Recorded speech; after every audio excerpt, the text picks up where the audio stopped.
Hello all, welcome to a new video. In this video, we are going to see where to start DevOps and what is version control system, which version control system we are going to use in this course. Let us start our discussion with from where to start DevOps. If you are really worried about where to start DevOps, just look at this image.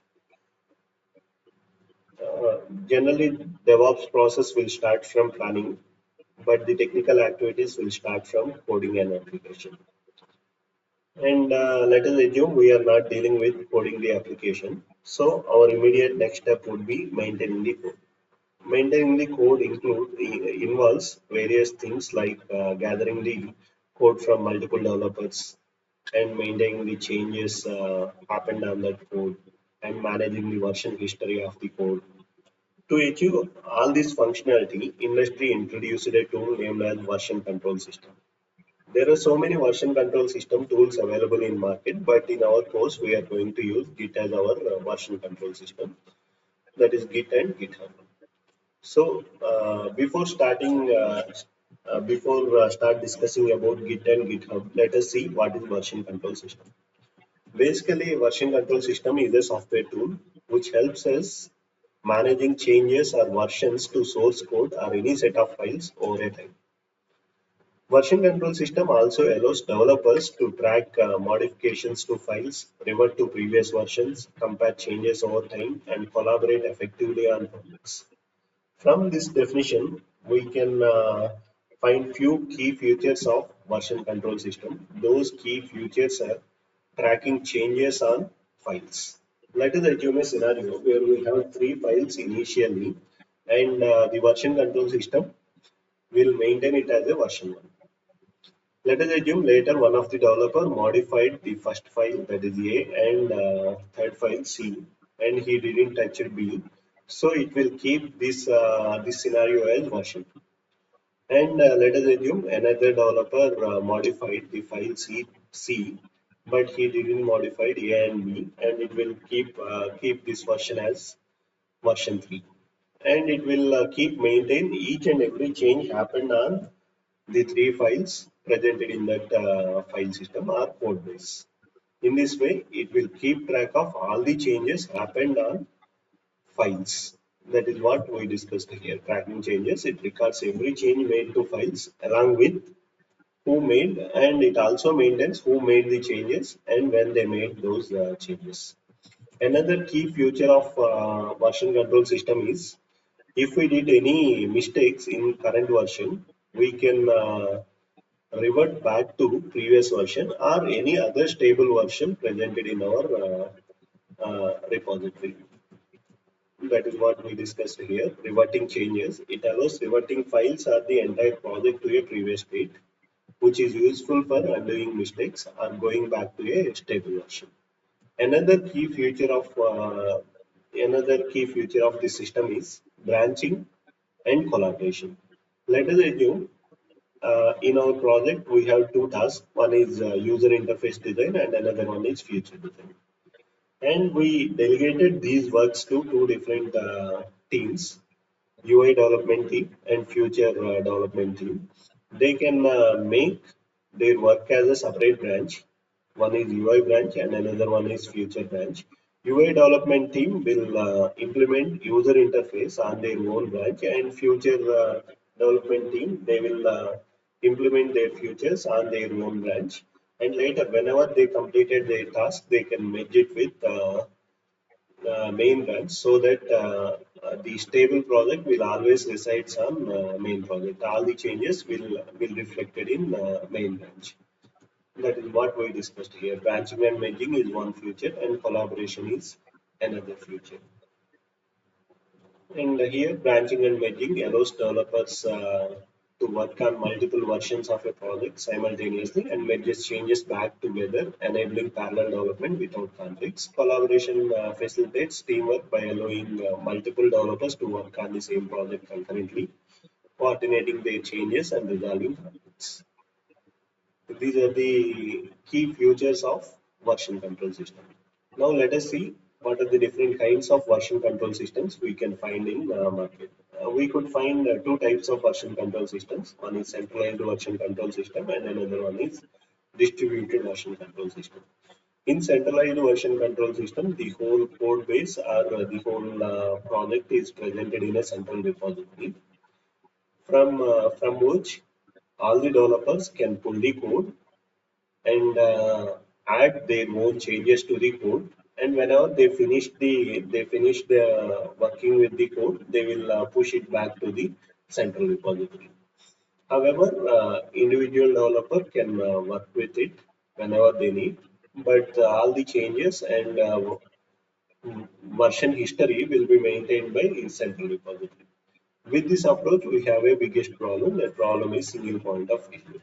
If the central repository is failed, no one can access the code and no one can proceed further. That's why they introduced another version control system, that is distributed version control system. Here you can see the details of centralized version control system.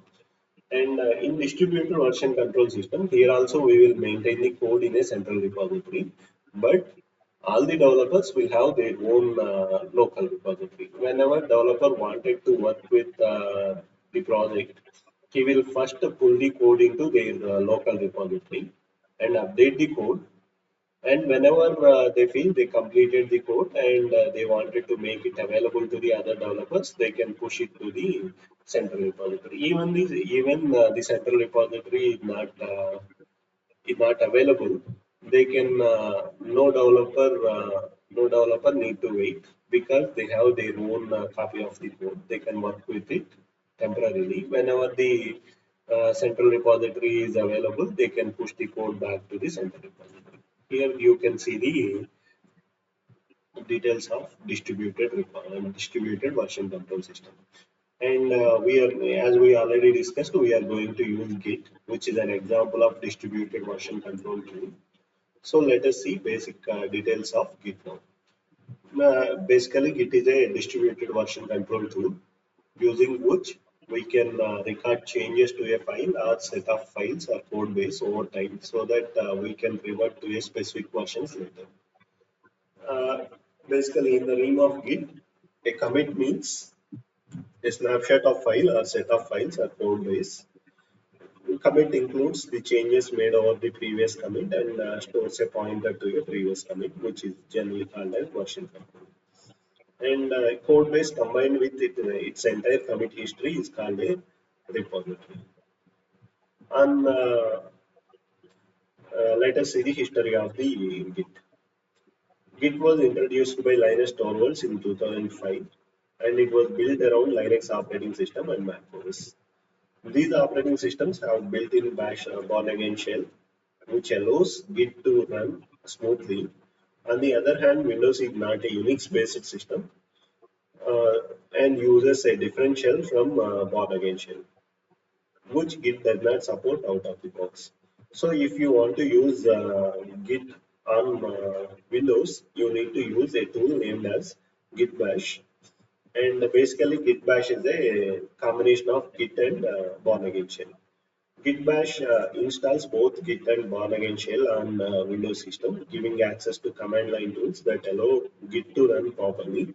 Additionally, Git Bash also installs bash tools such as SSH, cat, nano, vi that makes developing on Windows easier. So if you want to work with Git on Windows operating system, you need to install Git Bash. We already uploaded video related to it in our channel. And a typical Git interface, it looks like this. And let us see what is GitHub. Basically, GitHub is a cloud-based version of Git, which is a hosting service for Git repositories. GitHub adds web-based interface and additional collaboration features on top of Git. By using GitHub, developers can push their local Git repositories to the cloud version where others can access, contribute to, and collaborate on the code base for issue tracking, pull requests, and project boards, which we are going to see in future videos. There are other version control tools also available in market like GitLab, Bitbucket, Azure DevOps repos, AWS code commit, and so many other tools are also available. A typical GitHub interface will looks like this, and GitHub interaction might look like this. And you can create your repository initially in GitHub, which is a distributed, which